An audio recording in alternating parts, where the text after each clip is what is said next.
Hi everybody, April Jones here. I have been an attorney now over 33 years, and Jones Law Firm has been serving clients in Colorado, and we are in our 24th year. This webinar series, I'm so excited to bring it to you. It's helping us with our mission of education, enlightening our clients, and really helping you try to get to the next best place in your life. So we've got a lot of good information for you. We've got experts, we've got our team, we've got panel discussions, and so much more. So let's go see what this webinar is about, and I will see you on the other side. And welcome to the Jones Law Firm's webinar on joint filings and separation agreements. My name is David Collins. I'm a senior attorney at the firm. I'm also a mentoring attorney. My practice includes dissolution of marriage, allocation of parental responsibilities, step-parent adoption, grandparent visitation, child support, maintenance, and just about any subject that would come up under family law. Today, we are going to help answer some questions. Did you know that in Colorado, you can file for divorce jointly or separately? We often get questions from clients and potential clients about the filing process and what it means to file jointly. In this webinar, we'll guide you through the process and try to help you understand the benefits of filing jointly and how you might save some money in doing that. Joining me today is attorney from the firm, Haley Hollins. Haley, will you introduce yourself? Yes, thank you, David. My name is Haley Hollins, and I've been practicing family law since 2016. I began my practice in Texas, still only exclusively practicing family law, and made the move to Colorado just about a year ago to continue practicing family law out here. I've joined the team here in Jones, and just like David, my practice includes dissolution of marriages and allocations of parental rights, and I enjoy being able to help clients at a pivotal time in their lives, and so I feel really lucky to be here. Thank you, Haley. Also joining us today is attorney William Garvey. Will, would you introduce yourself? Yes, I'm Will Garvey. I've been an attorney since 2020. I've actually only been practicing family law since last year. Recent move to Colorado. Happy to be back out here. I actually went to college out here, moved back last year, and I was looking for a type of law where I could really be practicing with the people I'm helping with. That's the clients in these situations. I do dissolutions of marriage, allocation of parental rights, just about anything involving family law, like the other two attorneys here. Thank you, Will. And while I'll be asking Haley and Will questions, we are also welcoming you to type questions into the chat. If you have a question you'd like answered and we didn't answer it, type it in, and if we have time, we'll get to your question. Also, it's always an opportunity to let you know that we offer free consultations, and you can contact our office at any time and set up a free chat with our office to help talk through your specific case. Haley, I'm going to fire the first question at you. What is the difference between filing jointly and filing separately? Sure. So when you're filing your original petition for a dissolution of your marriage, you'll have the option to file it individually as just one petitioner or with a petitioner and a co-petitioner. The real operative difference here is mainly that when you file jointly in the co-petitioner, it's both people have signed off on the petition. And so when it comes to serving the actual papers, that doesn't happen with a co-petition. And so if you file jointly, no service has to occur. That can save some money and kind of skip a step forward to make it be a little bit more expedited. You also will save on the filing fee of only having to file that once versus having to incur fees from either a petition and a response and a waiver. But other than that, the difference between filing jointly or individually, a little bit ends right there because it doesn't automatically indicate that you all are in agreement as to the terms, as to how things should be divided, as to what might happen to your children. All it does is let the court know that you're filing the papers together to start the case. Thank you, Haley. Will, anything you'd want to add to that? The only thing I really have to add to that is the only thing that would change is which side of the courtroom you sit on if there's a permanent order hearing. That's really the only difference after what Haley had said. And that's correct. And for those of you at home, in a family law courtroom, there are two tables, one for the petitioner, one for the respondent. If you file jointly, there's a petitioner and a co-petitioner, but you still sit at separate tables. Will, next question for you. If you're going to file jointly, it's a two-part question, really. Should we hire an attorney? And if you do you each need separate attorneys? Well, I'll answer that second question first. If you are going to get attorneys, you will need separate attorneys. One attorney can't represent both sides. It would be considered a conflict of interest. So you would need separate attorneys, but also you could only have one side having an attorney. You don't always need an attorney in these situations, but it's always useful to have someone who is familiar with this process, be able to look over the documents, be able to look over everything to make sure you're doing everything correctly. Because even after a divorce decree is entered, a court can revisit the divorce case years later. And if there's some sort of error that was made, the divorce could then be kind of undone and you'd have to kind of start over from square one. So it's always useful to have an attorney with you. There are different types of services. There's full representation where we'd enter an appearance and we'd be there in the courtroom every single step of the way with you. You could also do an unbundled type of service where we're kind of just sitting in the background advising you on how to do everything. Normally with joint filings, you're looking for a more cost-effective approach. And normally there's going to be some sort of agreements between the parties about how to divide assets and parental responsibility. But it's always a smart idea to have an attorney there just to make sure everything is done correctly. Thank you, Will. I'll answer the next question. The next question is, if we file for divorce jointly, do we still need to complete sworn financial statements? And the answer to that question first starts with an explanation of what a sworn financial statement is. In Colorado, if you file for divorce, whether you file jointly or separately, the court will automatically issue what's called a case management order, telling the parties that they must complete certain steps in order to get to the finish line. One of the most important steps on the financial side of the divorce is the sworn financial statement. This document compiles all of your assets and all of your debts, as well as your income and your monthly expenses. The court will not entertain divorcing you and dividing your assets without making sure that each party has had a full and complete view of all the assets and debts that are on the table. And because maintenance and child support are often involved, income becomes a factor, as do the general cost of living of the parties. So the answer to the question is yes. If you file jointly, you're still required to exchange sworn financial statements and give each other the financial documents behind that statement. Those would be things like bank statements, retirement account statements, cryptocurrency balance statements, and any other document that would provide evidence of the data that was put into the sworn financial statement. Haley, anything to add to that? No, I think you've covered everything on that, which is just that to underscore that a joint filing doesn't relieve either party of any of their duties of disclosure or candor, and that even when you are submitting agreements to the court, that information's got to be reviewed as well. Haley, I'm going to fire the next question at you. How long does it take for a jointly filed divorce to get finalized? That's a question with a couple different answers. And so the fastest that any attorney could get a divorce done in Colorado under the law, if every T was dotted and every I was crossed, the waiting period in Colorado is 91 days. So no matter how agreed and how amicable you are with your soon-to-be ex, no one can get you divorced faster than that. On the flip side, that certainly doesn't mean that even if you have disagreements that on day 91 or towards the end of that 90 days that the court would have availability to hear your case for trial. And so whether or not you all have agreements on some issues, need to litigate the case, have a lot of discovery, there's a very wide range of times that a case can take to get finalized, be that 91 days, maybe longer than a year. It's really going to depend on the facts and what the folks are kind of in disagreement and agreement about. And so it's important to talk to an attorney if you're not sure about some areas of your agreement, because it's important to kind of think forward with your strategy when you're going into the case of what is important to you, what are you not willing to budge on, and what is actually supported by the law. Thanks, Haley. Will, Haley alluded to the idea that the parties are gonna need to reach an agreement unless they don't agree, and then they'll have a hearing with the court. But that leads to the next question. Well, what is a separation agreement? Well, a separation agreement is a document that's going to kind of lay out all of your assets that you have. It's going to lay out your bank accounts, credit cards that you might have, any property that you own, any vehicles that you own, and it's going to delineate who's going to get those properties at the end of the divorce, once everything is finalized. And, there's something that we always prepare to kind of help us through this. It's called a debt and asset spreadsheet. It's something that kind of lays out everything that's listed in the sworn financials by both parties, assigns values to them.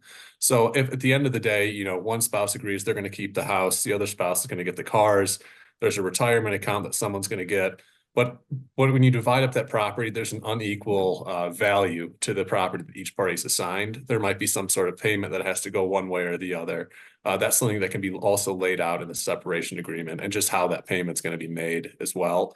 But the separation agreement really just defines everything that was marital property, and also lays out some things that were separate property, just who's going to get what at the end of the divorce. Now, Will, I'm going to follow up there. I understand you can also put what would be a parenting plan into a separation agreement. What's a parenting plan?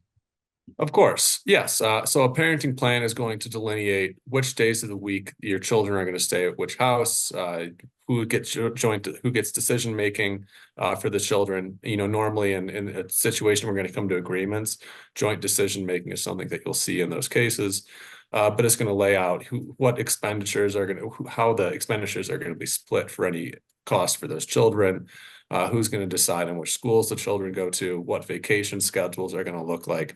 You know, a parenting plan really is it's kind of another separation agreement. It's going to be a giant document itself, laying out everything that you could possibly think of when you have to deal with the children in a divorce. Thanks, Will. Anything you want to add to that, Haley? I think that Will covered it really well. I would just add that normally it's really important to understand that when you sign a separation agreement, that it will often become an order of the court. And so before you sign off on anything that could affect your parenting time, rights and responsibilities, your property, it would be important that even if you think you're in agreement with all the terms, to bring in a proposed separation agreement to an attorney, even just to have us review off on that to make sure that the step you're taking is the right thing to do.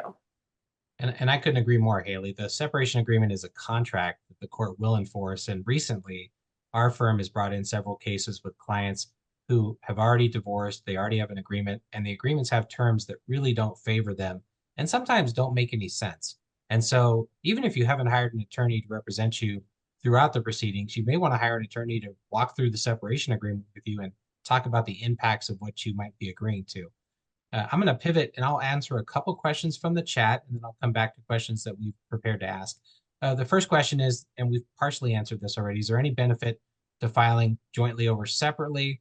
And is it better to be first to file? As Haley mentioned earlier, one of the benefits of filing jointly is saving money on filing fees. If you file separately, one party's the petitioner, they file a petition, they pay that fee.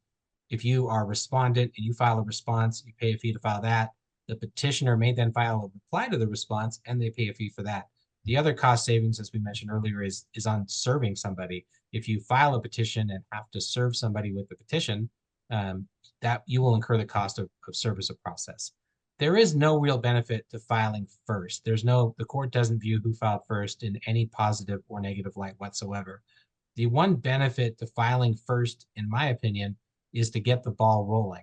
We meet with a lot of people who thought they were going to start the divorce process for months or years, but they had a misunderstanding of what would trigger that. And what triggers a divorce in Colorado is really the filing of a petition. Once that's filed, a bunch of deadlines are set in place, and the opportunity to be divorced as fast as 91 days, that clock is started. Another question from the chat is, and Haley, I'll direct this one at you. If I file jointly, does it mean I'm in agreement with my spouse or how we split up parenting time with the kids and assets? What if I don't agree on that? Can we still file jointly? That's a great question because it's not an agreed filing, right? It's a joint filing. So you're both jointly filing for divorce, but you do not need to have agreements going into this for how you want to divide your property or what you're going to do with your children. That's absolutely not something that you need to get the case started or even to file that petition, either individually or as a co-petitioner. If you all don't have agreements with how those things should happen, that's okay. In fact, it's probably more normal than not for folks to need a little help to figure out how that should happen. And so normally, once the case has been filed and the financials have been exchanged, like we explained earlier with the sworn financial statement and the asset debt spreadsheet, is that then we're likely to attend mediation. Most courts require that you attend mediation prior to going to final trial. And at mediation, we'll use a mediator who is neutral and goes back and forth between you and your soon-to-be ex to come to some agreements if you can, because normally it is it can be healthier to have some say in creating what's going to be the outcome for your children, your life, and to be able to write that story. When we go to trial, we place that in the hands of the court. And so whether or not you have agreements when you're ready to start filing, that's okay if you don't have that all figured out yet, especially because we've got that 91-day waiting period. That's your time when you can be figuring out whether you agree, don't agree, or you need the court to make up those decisions for you. Thank you, Haley. Will, another question from the chat. I'm thinking of filing for divorce from my wife. Is it okay to not tell her before I file it, or is it recommended that I tell her first? Either way is fine. There's no, you could have, I guess, somewhat of an advantage by being prepared going into the divorce, but you guys are still going to get the same deadlines to complete your sworn financials and to get everything else done in that case. It's really going to depend in that situation. I know that's the classic lawyer answer is it depends, but it's going to really depend on your situation. If you fear, that there's going to be a kind of a reaction to you filing that divorce, you might not want to tell her beforehand, or if you think that there's going to be, or if you think it'd be more amicable if you tell her beforehand, if you can start the discussion beforehand, then you can tell her. But it's really going to depend on any individual situation. There's not really much more to say beyond that. It's Yeah, I agree with Will. It's pretty rare that both parties don't know divorce is coming.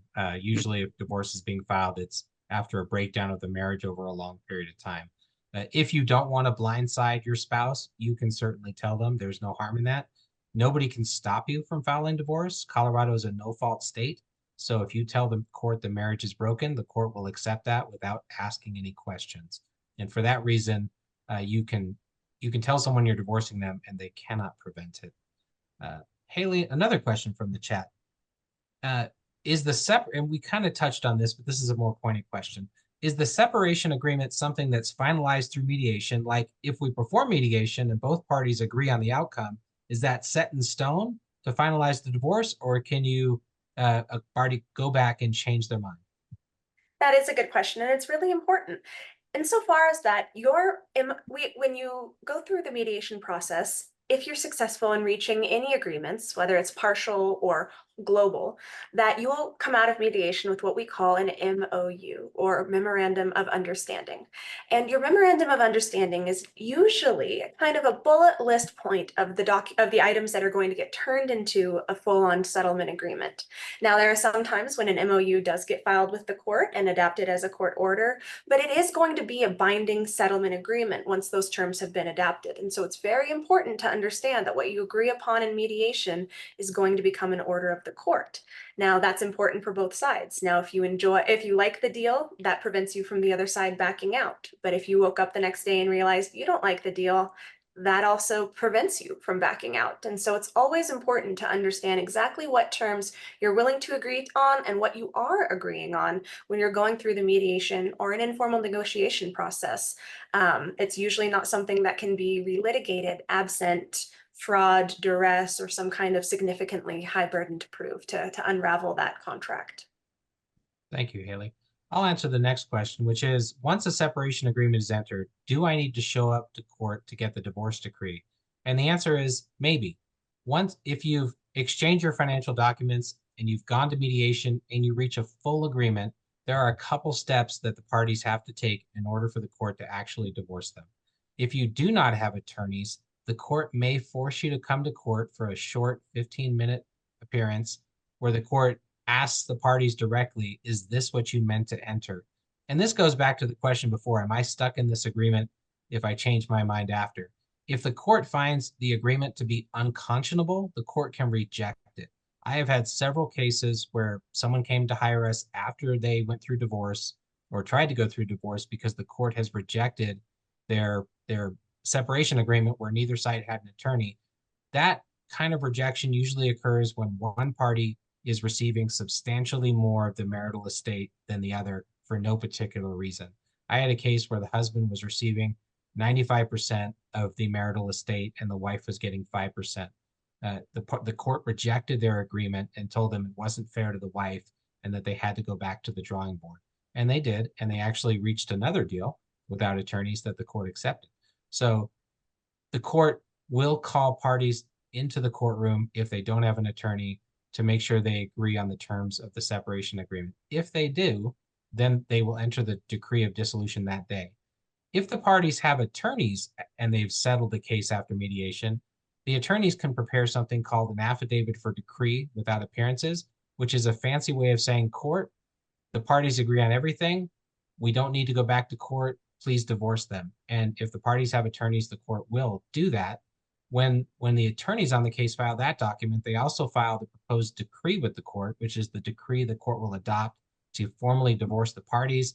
That's where they'll change the name of the wife if the wife wants to change her last name, and the court will adopt the separation agreement. And importantly, the court will also adopt any child support and maintenance worksheets and support order. So the last documents you would need for the court to have to get to across the finish line is a support order telling the court how much one party is going to pay the other in maintenance and child support. Will, I'm going to pivot to you with a question from the chat. When a divorce gets filed, is there any instruction to the couple on how we should share the kids immediately after filing, but before you get to the finish line? So the quick answer to that is no. The court's not going to issue anything along those lines at the start of the case. The only instances where they might have something like that is if there was some sort of protection order that was entered, but that's kind of separate from a divorce case in itself. Something that's kind of joined into it later on. But the only time that the court would really say anything before you get to the final decree would be if there has been some sort of domestic abuse alleged or something of that sort, especially in the instant filing of the case. That's going to be between you and the spouse to decide at that time. You know, there are horror stories of kind of how this goes down. One spouse kind of hides the children from the other side, and there's really nothing you can do until you get in front of a court after that case is filed, which would be a temporary order hearing where you'd lay out some of the facts. Because that's the case kind of goes, you know, the filing, the financials, the mediation, then a permanent orders hearing where that's where the divorce is finalized. But you can ask for temporary orders hearings along the way to decide issues that are coming up. You know, as I'm sure anyone who's going through divorce would know that it's not a pleasant time in your life. It's hard to come to agreements with someone who a marriage is broken down with. So you might need court intervention at certain points. That then could decide, you know, what parenting time would look like. But usually, when you file for a case, the parties kind of come to a decision themselves on what the parenting time is going to look like. In the meantime, until an order is entered, both parents have full rights to their children and can see them, you know, when they want. But besides that, no, a court will not enter anything just off the start of the case. That's between the parties. Thanks, Will. And I'll just add to that unfortunately, often after a petition is filed, and Will alluded to this, one party or the other will feel entitled to take the children and not give them back, especially if the parties are living in separate households. And that's when temporary orders would be sought by the court. And one reason for that is while the court can divorce you in 91 days, it can take 6 months to a year to get divorced if there are complex financial issues or one party or the other wants the court to appoint an expert to evaluate a parent and determine whether issues the parent presents put the children in harm's way. Alcohol and drug addiction are an example. Domestic violence is an example.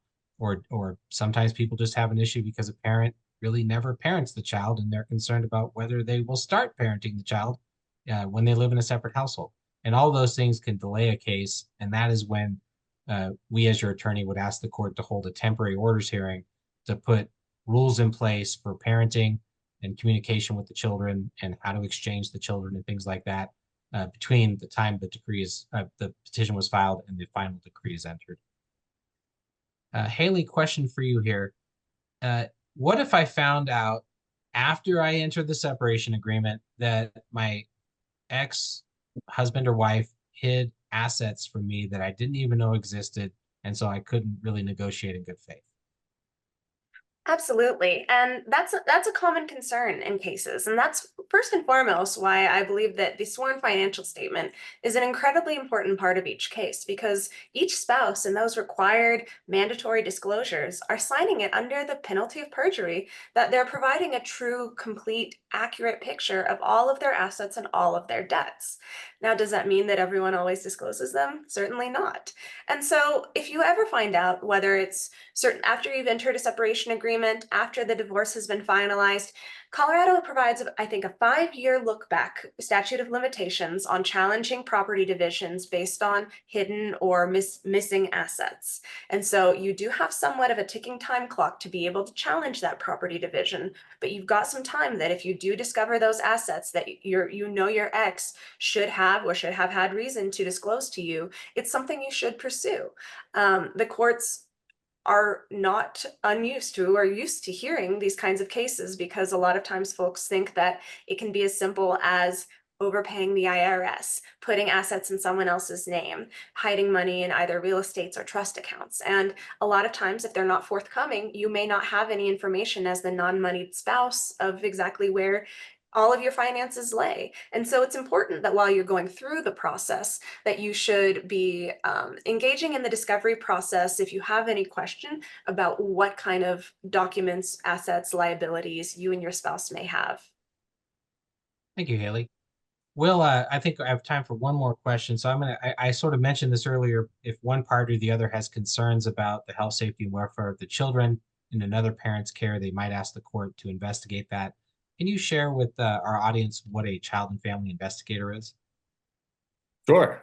Yeah, child and family investigator is normally a therapist it can be agreed upon by the parties, sometimes is appointed by the courts if the parties can't agree, who is going to come and interview the children, the parents, maybe some of the teachers, anyone who might have information on how the interactions between the parents were and how the interactions between the parents and children are, trying to come up with a determination on who the children should live with, what the parenting schedule should be like between the parents, who should have decision-making capability, whether one side should be able to move out of state in those situations, even sometimes as well. It can deal with all of that. It's normally a 3-month process, I believe, is how long it takes for a child and family investigator to complete their investigation. They'll generate a report at the end of it. During that time, they'll have interviews with you and the children, interviews with just the children, interviews with just you, interviews with any family members or anyone else who you think might have information that's going to be useful for them to generate their report. They do a really in-depth review of everything that's going on in that child's life to try to make the best determination. The standard that they use is they're looking for the best interest of the child in those situations. And that's really what they are. They're independent of both parties, and they're supposed to come out with a very unbiased opinion of where the children should be and what the best interests of them are in those situations. Thanks, Will. I'm going to answer one more questions from the chat, which is, how do you discover hidden assets and how do you show that to the court? And the answer is it can be really hard to find hidden assets. If you're talking about real estate, that's one of the easier things to find, because in Colorado, you can search electronically by county for any real estate that's held by either party in a case. And we've had many cases where we uncover real estate held by one party but not the other that was never revealed in disclosures. My most useful way to discover hidden assets is to carefully read the bank statements that are provided by the opposing party as part of standard disclosures. It is really common when I read bank statements to find transfers from bank accounts that were never disclosed, to find investments in cryptocurrency that was never disclosed, to find mortgage payments for property that was never disclosed. Bank statements are an incredible tool. And in Colorado, each party is required to give each other a few months of bank statements as part of standard disclosures. But if you feel like they're incomplete, you can serve discovery on a party and get 3 years of bank records. And that's really useful, because a party may have started changing their habits in their bank account in the months leading up to a divorce, realizing that they may not want to leave a trail, but it's really unlikely someone cleaned up their trail for 3 years. And with 3 years of bank records, when you go through line item transactions, you find all kinds of useful information. In fact, going back to what Will was saying about child and family investigators, often we find out someone's an alcoholic through their bank records because they buy alcohol every single day and it's in their bank statements. The answer, how do you show it to the court? If you've accumulated the evidence that we've just talked about, property deeds from the clerk and recorder, or bank statements that show transfers to accounts that have never been revealed, that's the type of evidence you would provide to the court in asking the court to reopen the case. You don't have to have all the evidence to reopen the case. You have to have enough evidence, because the statute allowing you to reopen a case for property division also allows the court to order that you can do additional discovery on the party to learn even more about what wasn't disclosed if you convince the court that there has been a failure to disclose. And folks, I'm sorry that we're out of time, but we are. We appreciate you being here today. Again, if you have any questions, feel free to call the firm. We'd be happy to sit down and do a free consultation with you. Otherwise, have a great afternoon. We know a big snowstorm's coming, so hopefully you've got your shopping done and you have a safe tomorrow. Good afternoon, everybody. Hi, welcome back. I hope you enjoyed this episode of our webinar series. You can reach us at denverdivorceattorneys.com. You can call us at 303-799-8155.